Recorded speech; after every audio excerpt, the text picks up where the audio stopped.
Good morning all of you. Class 9 का स्पर्श according to routine जो मैं टाइम टेबल आप लोगों को कल दी थी। तो स्पर्श में पहला चैप्टर है आप लोगों का गद्य। गद्य का अर्थ क्या होता है? तो कहानी होती है।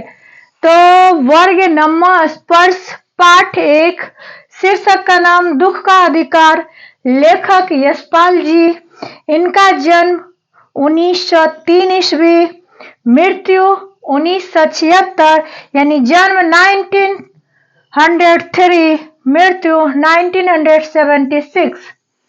यशपाल जी की प्रमुख कृतियां का अर्थ उनके द्वारा लिखी गई यानी रचनाएं देशद्रोही, पार्टी कमरेड, दादा कमरेड, झूठा सच और मेरी तेरी उसकी बातें।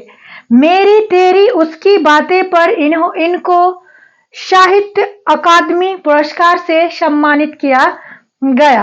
किनको? यशपाल जी को। थोड़ा बहुत इनके बारे में हम लोग और जान लेते हैं, उसके बाद स्टार्ट करेंगे आप लोगों की कहानी। यशपाल जी का जन्म फिरोजपुर छावनी में कहा हुआ? फिरोजपुर छावनी में सन 1903 ईस्वी में हुआ। इन्होंने आरंभिक शिक्षा स्थानीय स्कूल में और उच्च शिक्षा लाहौर में पाई। यशपाल विद्यार्थी काल से ही क्रांतिकारी गतिविधियों में जुट गए। जब हमारे देश में स्वतंत्रता थी, आजादी नहीं थी, हर स्टूडेंट को एक मन में जज्बा रहता था कि वो किस तरह से अपने देश को आजाद करे, और हर कोई चाहे लेखक हो, वो सिपाही यानी कलम के सिपाही बन के युद्ध लड़ा है, यानी लिख के युद्ध लड़ा है, कोई अपने शारीरिक बल से युद्ध लड़ा है, कोई अपने माइंड से युद्ध लड़ा है। तो हर आदमी क्या किए हैं? क्रांति किए हैं। किसको प्राप्ति करने के लिए? स्वतंत्रता प्राप्ति करने के लिए। तो ये भी यानी कि स्कूल टाइम से ही क्या थे? क्रांतिकारी गतिविधि में जुड़े हुए थे। अमर शहीद भगत सिंह आदि के साथ मिलकर इन्होंने भारतीय स्वतंत्रता आंदोलन में भाग लिया। किसके साथ मिलकर के? तो ये अमर शहीद भगत सिंह, जो भगत सिंह जी थे, उनके साथ मिलकर के यह भारतीय स्वतंत्रता आंदोलन में भाग लिया था। कौन लिया था भाग? तो यशपाल जी। तो इसके प्रमुख कृतियां जो मैं बताई हूं, जो इनके द्वारा लिखी गई है, देशद्रोही, पार्टी कमरेड, दादा कमरेड, झूठा सच तथा मेरी तेरी उसकी बात, सभी क्या है? ये उपन्यास है। ज्ञानदान, तर्क का तूफान, पिंजरे की उड़ान, फूलों का कुर्ता, उत्तराधिकारी, सभी कहानी संग्रह है। और सिंहावलोकन आत्मकथा है। आत्मकथा, जीवनी, इन दोनों में क्या अंतर है? आत्मकथा यानी खुद से लिखी गई कथा है। जीवनी आपके जीवन के बारे में दूसरे कोई अगर लिखता है तो उसे जीवनी कहा जाता है। मेरी तेरी उसकी बात पर इनको क्या मिला? तो इनको साहित्य अकादमी पुरस्कार मिला। यशपाल जी यह मानते रहे कि समाज को उन्नत बनाने का एक ही रास्ता है सामाजिक समानता के साथ साथ। हमारे समाज में अभी भी समानता नहीं आई। क्यों नहीं आई है? कोई कास्ट के अकॉर्डिंग जो है अलग अलग है, इक्वल नहीं है, असामान्य है, सामान्य नहीं है। कोई अमीरी और गरीबी के कारण सामान्य नहीं है, शिक्षा के कारण भी सामान्य नहीं है। तो जब आदमी हर कोई सामान्य हो जाए, थोड़ा बहुत अंतर हो, तो क्या होगा कि हमारे समाज से कुरीतियां दूर हो जाएगी और सब एक मान सम्मान का जीवन जीने लगेगा। यशपाल ने अपनी रचनाओं में हिंदी के अलावा उर्दू और अंग्रेजी के शब्दों का भी बेहिचक प्रयोग किया है। ये जो लिखे हैं उसमें अंग्रेजी, उर्दू के शब्द का क्या है, यानी अच्छे से प्रयोग किया है। प्रस्तुत कहानी देश में फैले अंधविश्वासों और ऊंच नीच के भेदभाव को बेनकाब करते हुए यह बताती है कि दुख की अनुभूति सभी को समान रूप से होता है। ये जो दुख का अधिकार है, इसके माध्यम से यशपाल जी लोगों को यह बताता है कि चाहे गरीब हो या अमीर हो, दुख क्या है, सबके लिए बराबर है। ये नहीं है कि गरीब को दुख होता ही नहीं है, सिर्फ अमीर को ही दुख होता है, ये बात नहीं होती है। दुख सबको होता है। कहानी धनी लोगों की अमानवीयता और गरीबी की मजबूरी को भी पूरी गहराई से उजागर करती है। यह सही है कि दुख सभी को तोड़ता है। जो दुख है वो अमीर हो या गरीब हो, या नीचे कास्ट का हो या ऊंचे कास्ट का हो, वो किसी को नहीं छोड़ता है। दुख सबको तोड़ता है, सब अंदर से टूटता है, लेकिन लोगों की मजबूरी होती है। कोई उस दुख को महीनों मनाता है, कोई उस दुख में खड़ा होकर काम करने जाता है। पर इस देश में ऐसे भी अभागे लोग हैं जिन्हें ना तो दुख मनाने का अधिकार है, ना अवकाश। यानी वो ना दुख मना सकता है और ना ही उसके लिए छुट्टी है। अवकाश का अर्थ होता है छुट्टी। तो चलो चलते हैं हम लोग कहानी की तरफ कि कहानी में क्या बता रहे हैं यशपाल जी। दुख का अधिकार ये क्या है? दुख तो सबको होता है, इसमें अधिकार क्या होना है? इस बात को हम लोग किसके माध्यम से समझेंगे? कहानी के माध्यम से समझेंगे। मनुष्यों की पोशाकें उन्हें विभिन्न श्रेणियों में बांट देती है।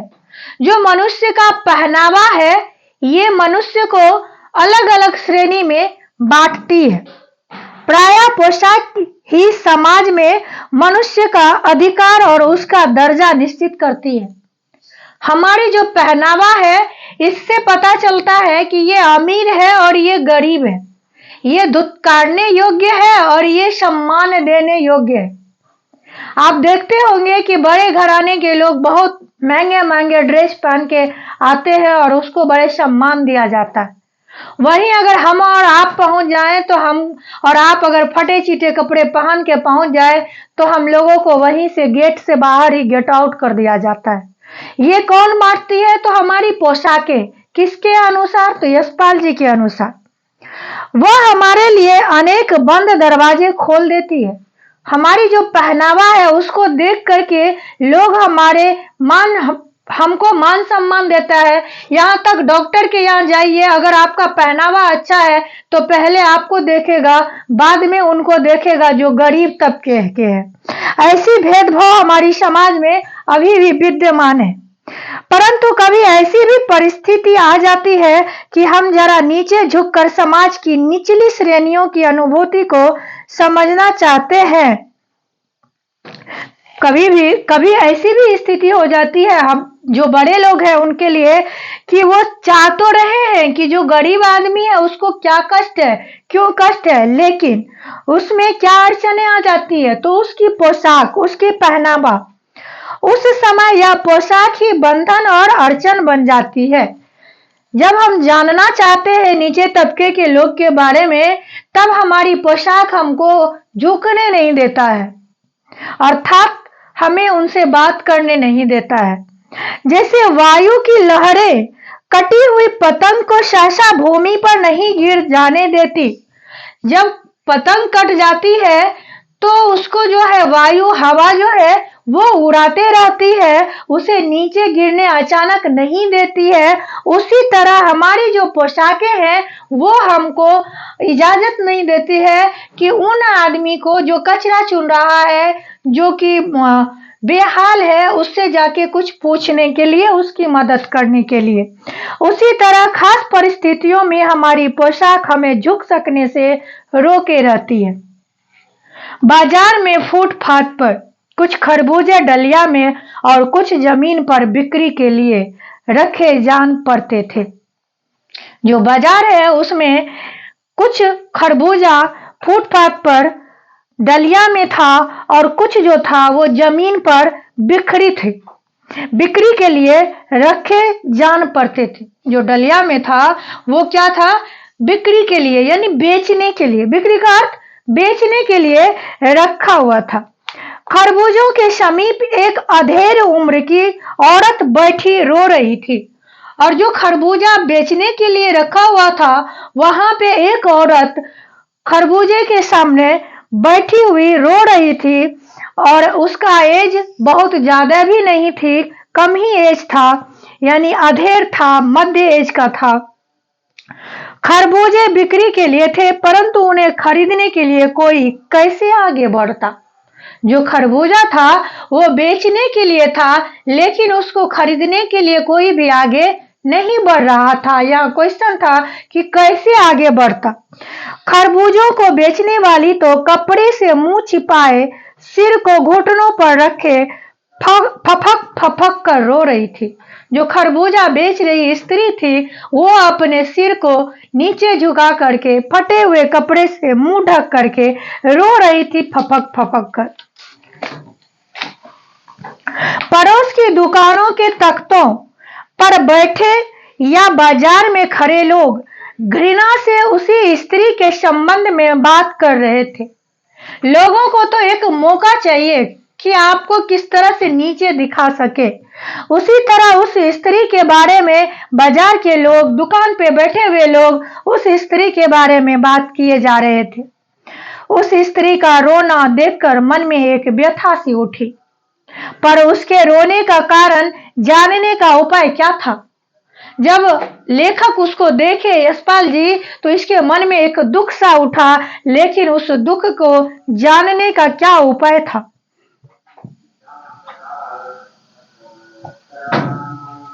एक आदमी ने घृणा से एक तरफ थूकते हुए कहा, क्या जमाना है। एक आदमी उसी समय में थूक करके बोला कि क्या जमाना है। जवान लड़के को मरे पूरा दिन नहीं बीता और यह बेहया दुकान लगा के बैठी है। यानी वो कह रहे हैं कि उसका जवान बेटा को मरे हुए एक दिन भी नहीं बीता, ये औरत कैसी बेहाई है कि यह आके दुकान लगा के बैठी है। दूसरे साहब अपनी दाढ़ी खुजाते ऐसे करते खुजाते हुए कह रहे थे, अरे जैसी नियत होती है अल्लाह भी वैसी ही बरकत देता है। कह रहे हैं कि आदमी की जैसी नियत होती है अल्लाह भी उसके साथ वैसा ही करता है। सामने के फुटपाथ पर खड़े एक आदमी ने दिया सलाई की तीली से कान खुजाते हुए कहा, अरे इन लोगों का क्या है। ये कमीने लोग रोटी के टुकड़े पर जान देते हैं। इनके लिए बेटा बेटी, खसम लुगाई, धर्म, ईमान सब रोटी का टुकड़ा है। कह रहे हैं कि इसके लिए कुछ भी नहीं है, इसके लिए कोई रिश्ता नाता नहीं है, बस इसके लिए क्या है, रोटी का टुकड़ा ही सब कुछ है। परचून की दुकान पर बैठे लाला जी ने कहा, अरे भाई उनके लिए मरे जिए का कोई मतलब ना हो। परचून का अर्थ क्या होता है, जहां पे आटा सब मिलता है। उस दुकान पे बैठ करके लाला ने क्या बोला कि इनके लिए जीना मरना कुछ भी नहीं है, पर दूसरे के धर्म ईमान का तो ख्याल करना चाहिए। यानी इसको तो मतलब नहीं पड़ रहा है कि इसका बेटा मरे या जिए, कम से कम दूसरे के धर्म का तो ख्याल रखना चाहिए। जवान बेटे के मरने पर 13 दिन का सूतक होता है। सूतक का अर्थ होता है छूतक। जिस समय कि अगर कोई मर जाता है तो 13 दिन तक उसके यहाँ कोई ना खाता है, ना पीता है, ना कुछ करता है, जब तक 13वीं नहीं होता है। और वह यहाँ सड़क पर बाजार में आकर खरबूजे बेचने बैठ गई है। कह रहे हैं कि जब जवान बेटा मरता है तो 13 दिन का सूतक होता है, यानी छूत होता है। कम से कम अपने धर्म का ख्याल नहीं रखता, दूसरे के धर्म का तो ख्याल रखता, और ये खरबूजे बेचने बैठ गई है। 1000 आदमी आते जाते हैं, कोई क्या जानता है कि इसके घर में सूतक है। कह रहे हैं कि हजारों लोग आते जाते हैं, किसको पता कि इसके घर में छूत है और इससे खरबूजा नहीं खरीदना है। कोई इसके खरबूजा खा ले तो उसका ईमान धर्म कैसे रहेगा, क्या देर है। यानी कैसा अन्याय है कि ये खरबूजा बेचने आई है और इसका खरबूजा अगर कोई खरीद करके खा लेगा तो उसे भी क्या होगा, उसका धर्म नष्ट हो जाएगा। आज के लिए इतना ही, कल से मैं ज्यादा से ज्यादा कोशिश करूंगी। Thank you.